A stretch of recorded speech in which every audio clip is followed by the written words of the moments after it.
नयन के अश्रु से रुद्राक्ष प्रकट हुआ।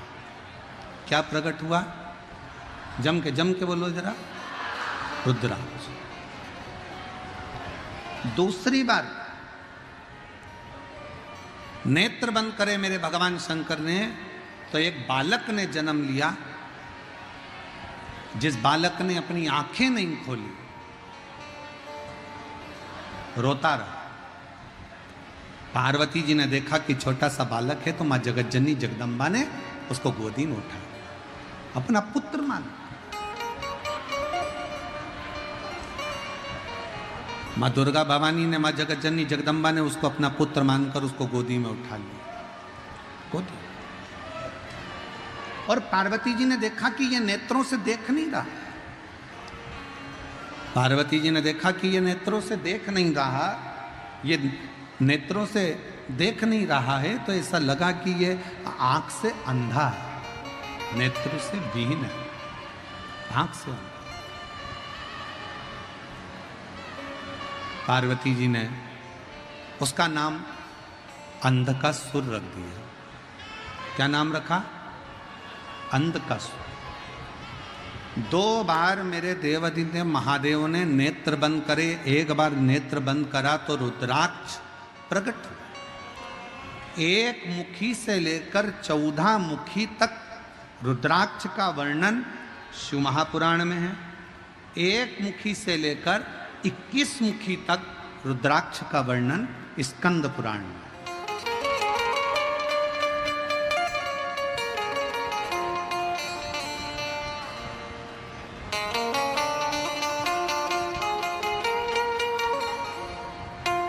अब उस रुद्राक्ष में ऐसा क्या है?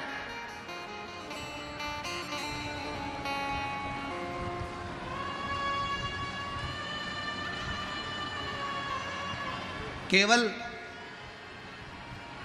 जिस रुद्राक्ष को हम सीहोर से लेकर आते हैं, कुबरेश्वर बाबा के धाम से लेकर आते हैं, तांबे के कलश में उसको गलाते हैं और पानी को शंकर जी पे चढ़ाकर उसका आचमन करते हैं। जिसके शरीर पर रोग होता है, तकलीफ होती है, कमर में, घुटने में या शरीर में कहीं ना कहीं दर्द होता है, तो वो गले में धारण करते हैं। स्त्री हो, पुरुष हो, बेटी हो, बेटा हो, सब रुद्राक्ष को धारण कर सकते हैं, सब। एक तुलसी और एक रुद्राक्ष कभी अपवित्र नहीं होते, कभी अपवित्र नहीं होते। कई लोग कह देते हैं रुद्राक्ष को शमशान में चले गया, अपवित्र हो गया। कई लोगों ने कह दिया रुद्राक्ष वहां चले गया, अपवित्र हो गया। तुलसी की माला अपवित्र हो गई, तुलसी अपवित्र हो गई। तुलसी और रुद्राक्ष कभी अपवित्र नहीं होते। तुलसी और रुद्राक्ष तो जो अपवित्र है उसको भी छू ले तो पवित्र कर देते हैं, उसको भी पवित्र कर देते।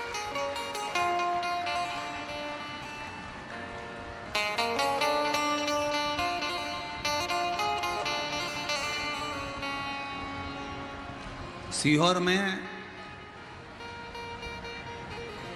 जिस रुद्राक्ष को आप लोग लेकर आते हो, वहां से झोली पसार कर, मांग कर, कंकर शंकर की भूमि पर पहुंचकर रात्रि विश्राम कर कर सुबह बाबा से जल चढ़ाकर प्रार्थना कर कर रोग मुक्ति के लिए लोग, शरीर कष्ट से निवारण के लिए लोग रुद्राक्ष लेकर आते हैं। रुद्राक्ष। कई लोग कहते हैं गुरुजी रुद्राक्ष तो नेपाल में भी बहुत है, काशी में भी बहुत है, सारी दुनिया में रुद्राक्ष है, पर सीहोर का रुद्राक्ष ही इतना बल क्यों रखता है, इतना प्रबल क्यों होता है? हम कहेंगे सीहोर का रुद्राक्ष आपको जो दिया जाता है उसको गंडकी रुद्राक्ष कहते हैं। जब बाबा धाम में वो पहुंचता है, कुबरेश्वर धाम में, उस रुद्राक्ष के 1 मुखी से लेकर 21 मुखी तक जो मंत्र शिव महापुराण की कथा में, स्कंद पुराण में जो वर्णन किए जाते हैं, उन मंत्रों के द्वारा उन रुद्राक्षों को शिवरात्रि के समय पर जो रुद्राक्ष महोत्सव होता है उस समय पर उसको बाबा के उन मंत्रों को अभिजीत कराया जाता है, अभिमंत्रित किया जाता है। और फिर उन रुद्राक्ष को कहीं अभिमंत्रित करने की जरूरत नहीं पड़ती, सीधे आपने कुबेरेश्वर धाम से लेकर निकले और वहीं से आप उसका प्रयोग करना प्रारंभ कर सकते हो, वहीं से उसको धारण कर सकते, करना चाहिए। 2 बार भगवान ने नेत्र बंद करे, 1 बार बंद करे भगवान ने नेत्र तो रुद्राक्ष उत्पन्न हुआ, दूसरी बार भगवान ने नेत्र बंद करे तो अंधकासुर उत्पन्न हुआ। अंधकासुर जैसे ही जन्मा, अंधकासुर जैसे ही पैदा हुआ, अंधकासुर को गोदी में लिया और अंधकासुर को गोदी में लेकर माँ पार्वती जी ने उसको गोदी में लेकर कहा कि ये मेरा पुत्र है, ये मेरा पुत्र है। और शंभु शरणे पड़ी मांगू घड़ी रे दुख का दया करीन दर्शन हो शंभु शर मांगू घड़ी दुख का दया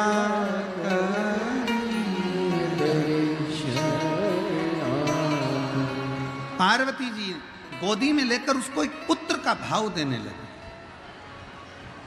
पार्वती जी ने उसको गोदी में लिया और अपना बेटा मानने लगे। और शिव जी कह रहे हैं पार्वती सुनो, इस अंधकासुर को समुद्र में डाल दो, फेंक दो इसको समुद्र के अंदर। पार्वती जी बोली प्रभु आपके नेत्र बंद करने से रुद्राक्ष का पौधा उत्पन्न हुआ, रुद्राक्ष उत्पन्न हुआ। शिव जी कह रहे हैं पार्वती सुन, इस रुद्राक्ष को जिसको मैंने प्रकट किया कलियुग में, कलिकाल में, जिस रुद्राक्ष को मैंने नेत्र बंद कर कर खुद ने प्रकट करा, इस अंधकासुर को मैंने प्रकट नहीं किया। ये अंधकासुर तो तुमने आंखों पर हाथ रखा, नेत्र मेरे बंद करे, अपने हाथों से जब तुमने नेत्र बंद करे तब जाकर जो बालक प्रकटा वो अंधकासुर हुआ। इसको मैंने प्रकट नहीं करा है। जब किसी व्यक्ति के नेत्र दबाए जाते हैं तो उसमें से आंसू निकलना प्रारंभ हो जाते हैं। बहुत देर तक नेत्र को जब दबा कर रखोगे, बहुत तेज दबाओगे तो आंख में से आंसू निकलेगा। वो आंसू आंखों से रोया हुआ आंसू नहीं है, वो आंसू आंखों से खुशी का आंसू नहीं है, वो आंसू तो उसको कष्ट मिला तो निकला। भगवान शंकर कहते हैं मैंने रुद्राक्ष को स्वयं अपने अश्रु से, खुशी के अश्रु से, प्रेम के अश्रु से अपना पुत्र मानकर उसको प्रकट किया है जो जनमानस का कल्याण करेगा, जो पूरे जगत का, पूरे जनमानस का कल्याण करेगा, पूरे जगत का कल्याण करेगा। वासु पूरे जगत का कल्याण करने वाला, वह रुद्राक्ष पूरे जगत का कल्याण करने वाला। और ये अंधकासुर जो पैदा हुआ है, ये अंधकासुर जगत का कल्याण नहीं करेगा, जगत को कष्ट देगा। और केवल जगत को कष्ट नहीं देगा, अपने माँ बाप को भी कष्ट देगा।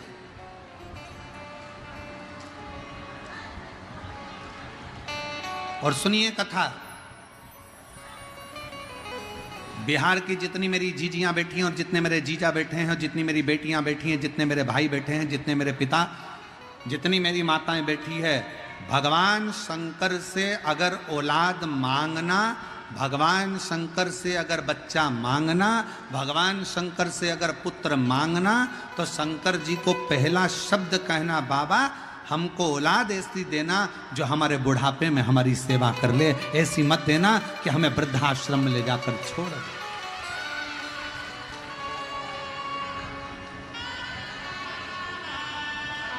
ऐसी औलाद नहीं चाहिए।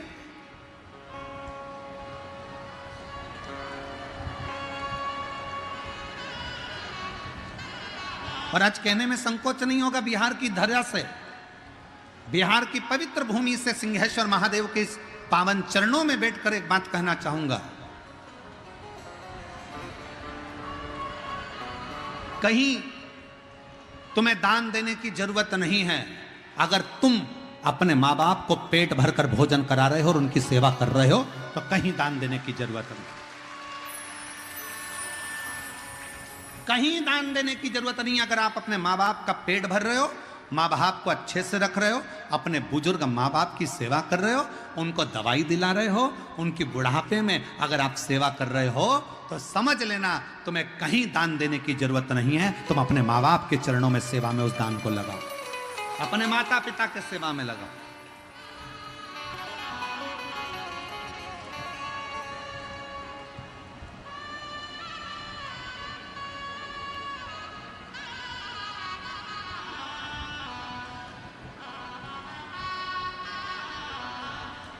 पहले भारत की भूमि पर गौशालाएं थी क्या?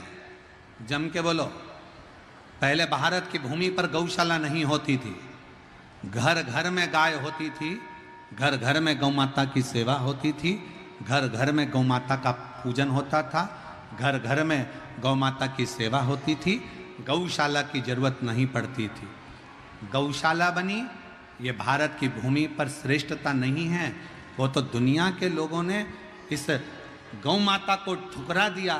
तो फिर गौ माता के लिए संतों ने, साधुओं ने, गुरुजनों ने, तपस्वियों ने गौशालाओं का निर्माण किया, तब निर्माण।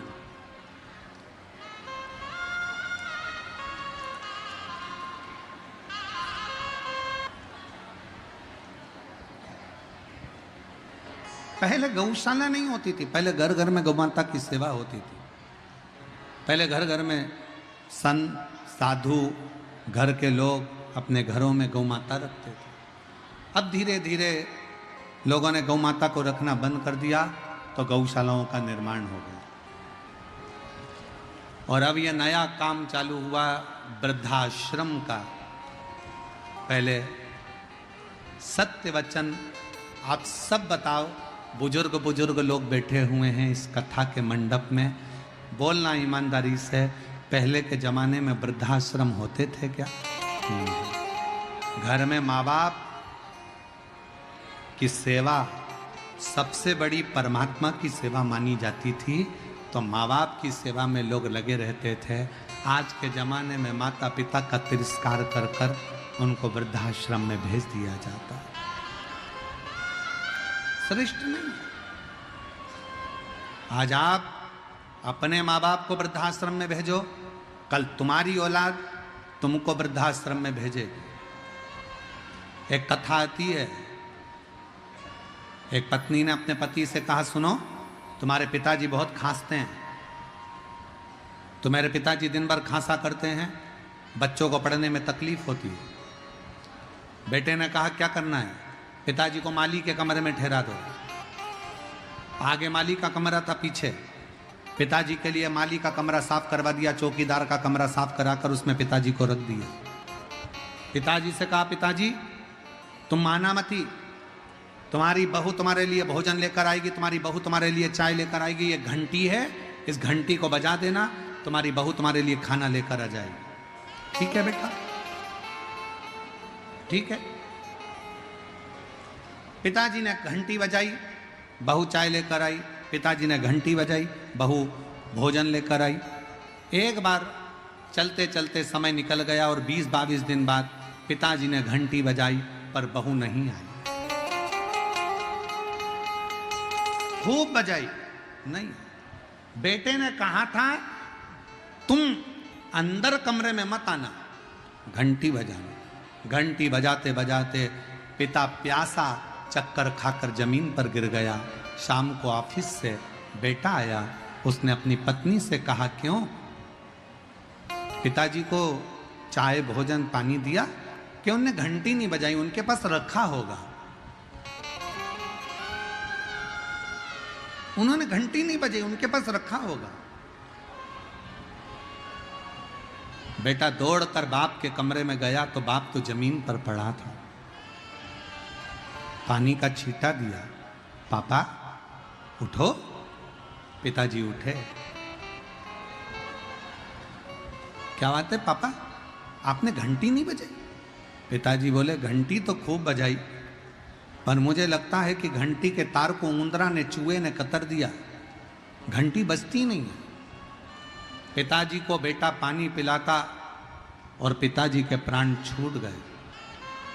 अंतिम संस्कार किया गया। 13वें के दिन, 10वें के दिन घर की सफाई होने लगी। घर में 2 बेटे थे। एक बच्चे ने घंटी को अपनी जेब में रख लिया, दूसरे बच्चे ने घंटी के तार को अपनी जेब में रख लिया। माँ ने झाड़ू लगाते लगाते पूछा, ये क्या कर रहे हो? बच्चे कहते हैं मम्मी, जैसे आपने दादाजी के लिए घंटी लगाई थी वैसे ही हम आपकी घंटी लगाएंगे, इसलिए तैयारी कर कर अभी रख रहे हैं।